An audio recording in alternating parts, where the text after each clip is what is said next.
Could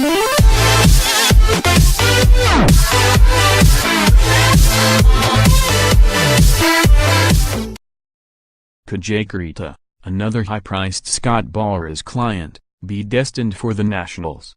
Lake Buena Vista, Florida, an annual tradition commenced Tuesday morning, when rumors of Scott Boras trying to engage the Washington Nationals on one of his biggest free agent clients began to swirl around the halls of the winter meetings. Boras sent Nationals owner Ted Lerner his extensive binder of arguments for signing right-hander Jake Arrieta, one of two elite starters on this year's market. Jerry Crasnick of ESPN.com first reported the arrival of the binder, which was sent to other owners, too. A person familiar with the situation confirmed the team has had contact with Boras about Arrieta, but described their interest in the right-hander as tepid. As explosive as it sounds, Boras trying to sell the Nationals on Arrieta was all but a foregone conclusion. As someone with direct knowledge of the Nationals' plans said, "We've seen this dance before."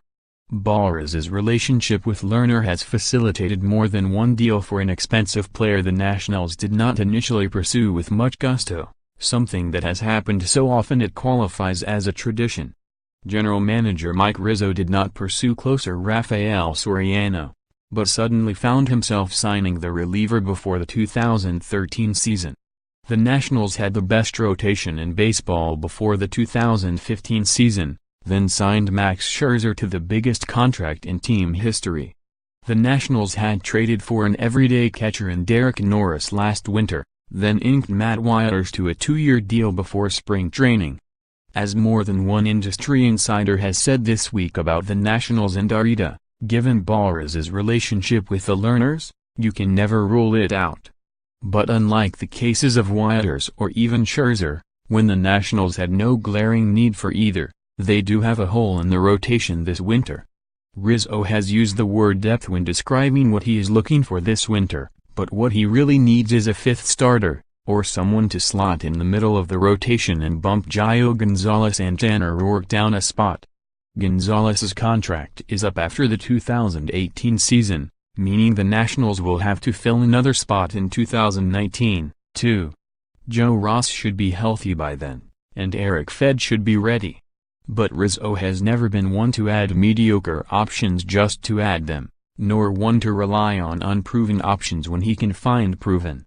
Whether because of his plans or ownership's tendency to bet on Boras players, these Nationals have established themselves as more likely to reach for a big name before a need emerges than to settle for a lesser one in the meantime. Arrieta would fit that mold. Yet Arrieta is a greater risk than Scherzer, or even Wieters. Crasnick's report suggested Boras is asking for $200 million for Arrieta, who is 31 and showed signs of decline in 2016. If the Nationals were to sign him, they would have committed $210 million to Scherzer, $175 million to Steven Strasburg and another $200 million-ish to Arrieta. That would more than $500 million for 3 starters, 2 of whom, Scherzer and Arrieta, have shown signs that demand concern, and all of whom are represented by Boras.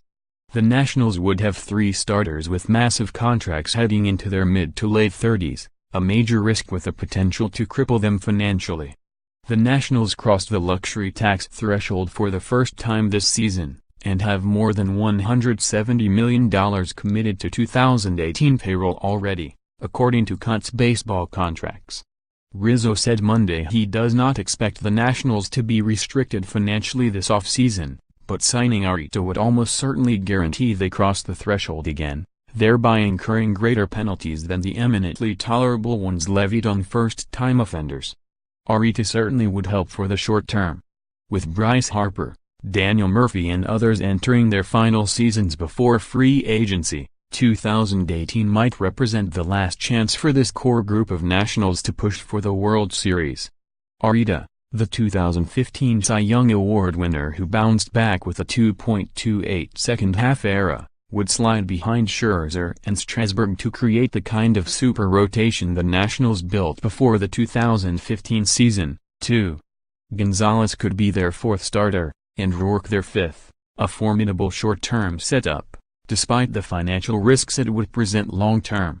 The Nationals could get a younger, more cost-effective third or fourth starter on the trade market.